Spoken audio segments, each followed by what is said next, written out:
it's not easy for anyone really. As soon as we start to see the signs of ageing, it's not a comfortable thing. And you know, a girlfriend of mine recently, she celebrated her 50th birthday, you know, and she's actually a yoga teacher and a holistic therapist, and I spent time, you know, was with her, and I said, well, it's amazing, you should be so happy, you know, all that, you know, all the years of knowledge and, you know, the life and the experiences that you've got, and her son, and so many things to be excited about. And actually she said, well, you know, a few years ago, I started to see, you know, a little wrinkle in between my eyebrows. But it's only until now, I've turned 50, and I can really see this line. It's really defined. And it was really surprising to me that is what, you know, that she had focused on at that minute. So aging is not easy for anyone. And especially if you've also, as you say, been kind of lauded maybe the, you know, the good-looking one in the group, and that's something, you know, that you experienced at school, or, you know, certainly in your youthful years. So looking back at your younger self can take on an added piquancy, I said here.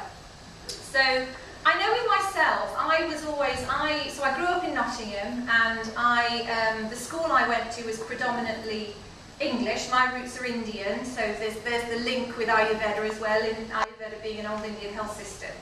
And so I was always a sort of fairish Indian girl with, you know, the long hair. And that becomes what you know, it becomes your nature, it becomes how you see yourself. It's your own personal persona, kind of the way that you market yourself into the world. It really wasn't until I celebrated my 41st birthday this year, and it really wasn't until about 3 years ago that I started to think about the aging process, because my hair started to go grey.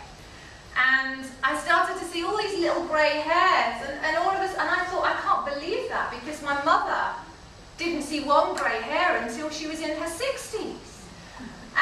And that's really the time when I started to sort of think about this and think, my goodness, you know, it's catching me up. And what can I do about it?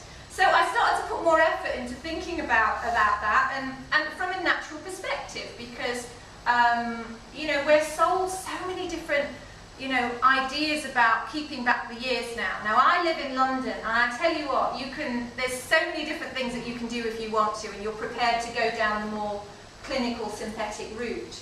That's not for me, so it means when it's not for you and you want to go the natural route, you really have to start to think energetically. What is it that you can actually change internally that then starts to enhance your skin, your looks from the outside, and hopefully hold back some of that aging process. So over the years, that's where I've put a lot of thought.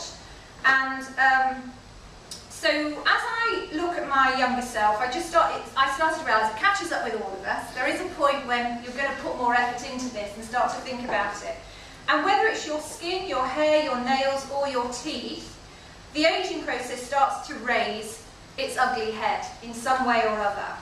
And also, the other thing I wanted to say here, as we live in such a media-frenzied society now, you know, it's even more prevalent.